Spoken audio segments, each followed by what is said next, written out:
Hello दोस्तों, कैसे हैं आप सभी। आशा करता हूं दोस्तों आप सभी काफी अच्छे होंगे। दोस्तों आज ये शब्द जो है वो सुनने में थोड़ा सा अजीब लग रहा होगा कि कैसे हैं आप सभी और आपकी तैयारी काफी अच्छी चल रही होगी, क्योंकि आज की जो यूपी लेखपाल की जो खबर है, जो लगातार बच्चे सुबह से सुन रहे हैं, ये एक मन को दिल को दहला देने वाली न्यूज है दोस्तों। क्यों है?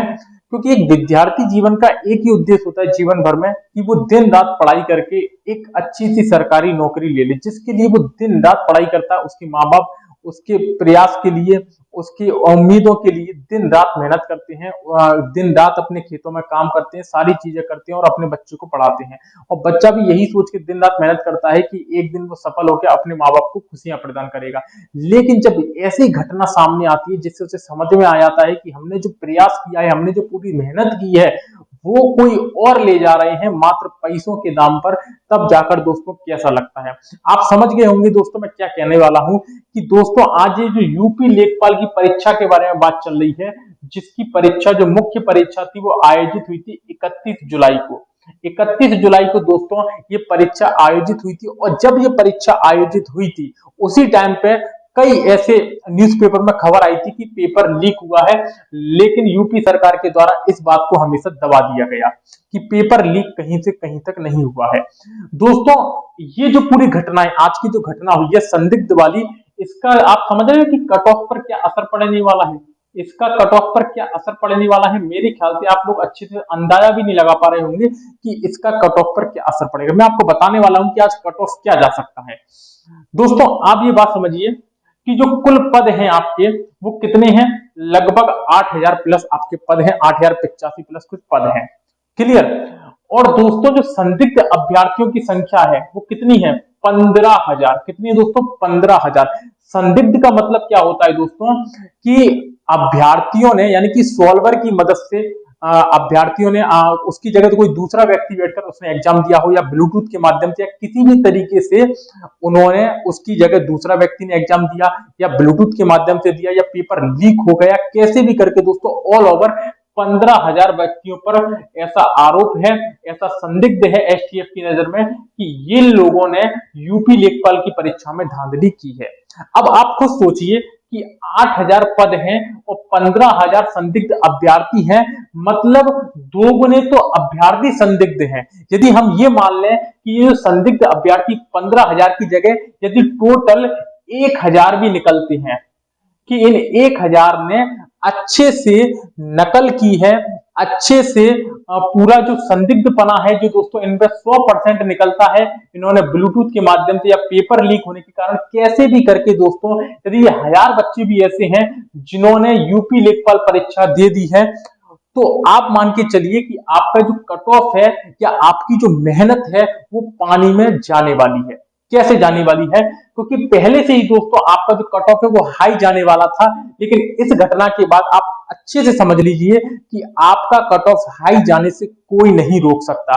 ध्यान रखिए, आपके सपनों को चकनाचूर कर दिया गया है, और ये दोस्तों किसी और ने नहीं किया, ये हमारी यूपी गवर्नमेंट के द्वारा किया गया है।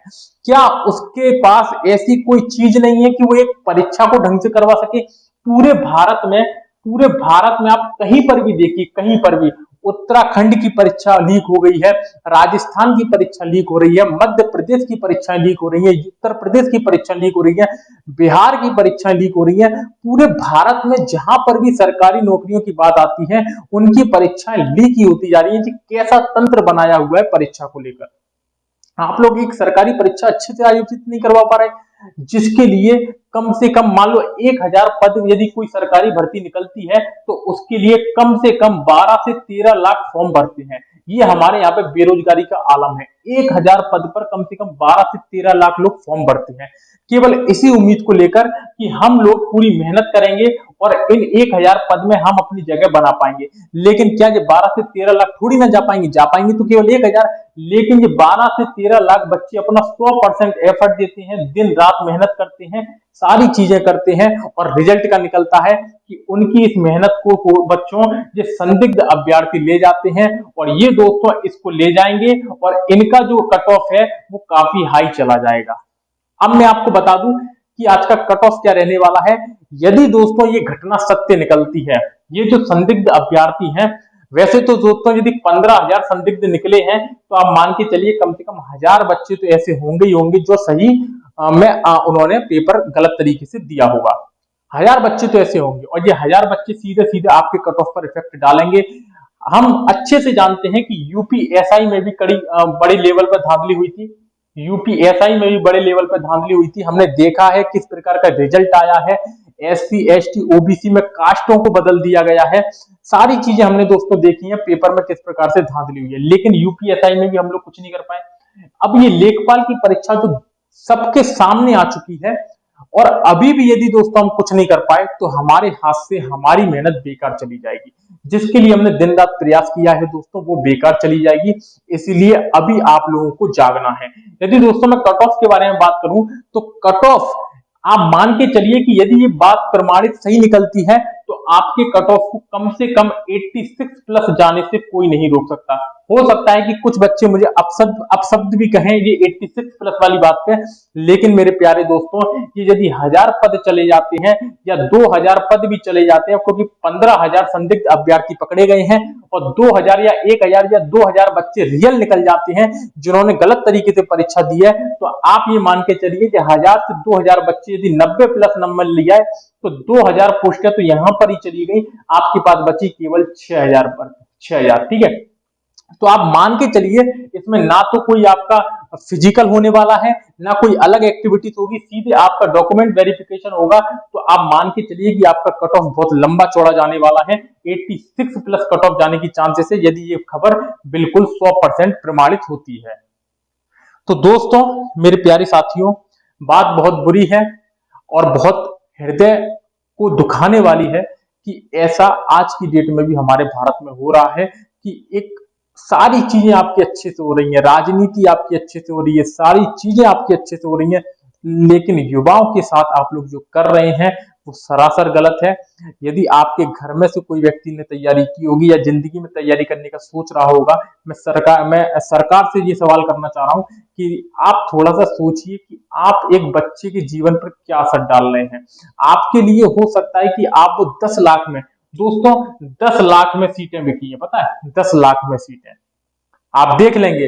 आपको यहाँ पर बगल में जो अखबार की कटिंग लगी है उसमें आप नीचे थोड़ा सा जाके देखेंगे तो वहां पर क्लियरली मेंशन किया गया है कि 10-10 लाख रुपए में जो है बच्चों के सपने बेच दिए गए हैं। और ये किसने किया है? सरकार ने कर दिए जिंदगी से खिलवाड़। और सरकार नहीं समझ रही है कि हम युवाओं पर कितना अत्याचार हो रहा है।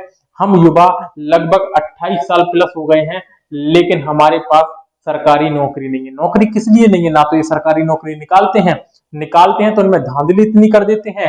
अब आप एक बात बताइए, रेलवे में 2019 में वैकेंसी निकली थी और आज 2022 हो चुकी है, लगभग 4 साल होने को जा रही है, मतलब 3 साल हो गई, 4 साल होने को आ रही है, लेकिन भर्ती कंप्लीट नहीं हुई। तो कैसे क्या होगा आप समझिए। तो इसी प्रकार से दोस्तों ये जो घटना है वो मैं आपको बता रहा हूं और आपको इसके लिए प्रिपेयर रहना है। आपको कुछ ना कुछ तो करना पड़ेगा। क्या करना पड़ेगा दोस्तों? इसके लिए हम सब लोग मिलकर एक रणनीति बनाएंगे। लेकिन यदि ये बात सही निकलती है तो हर हाल में इस भर्ती को अपन को कैंसिल करवाना पड़ेगा। ये क्लियरली वाली बात है। यदि ये बात प्रमाणित निकलती है, सही निकलती है, तो हमें ये पेपर किसी भी हाल में कैंसिल करवाना पड़ेगा। क्लियर है दोस्तों? तो चलिए दोस्तों, मैं उम्मीद करता हूं आप लोग मेरी बातों को अच्छे से समझ गए होंगे। आप लोगों को धैर्य बनाए रखना है।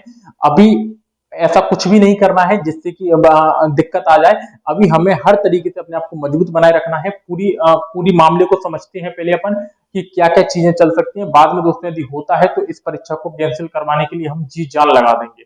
ठीक है गाइस, तो फिर मिलते हैं दोस्तों नेक्स्ट वीडियो के साथ। तब तक के लिए धन्यवाद। खुश रहिए, अच्छे से रहिए और मेहनत करते रहिए। पढ़ाई की कोशिश करिए कि पढ़ाई करने में मन लगाइए। मुश्किल है लेकिन दोस्तों करना पड़ेगा। तो जैसा भी होगा दोस्तों, इस परीक्षा को लेकर हम निरंतर इसके संपर्क में रहेंगे कि कैसा क्या करना है। तो आप लोग भी अपनी पढ़ाई को निरंतर तरीके से बनाए रखिएगा। फिर मिलते हैं दोस्तों नेक्स्ट वीडियो में।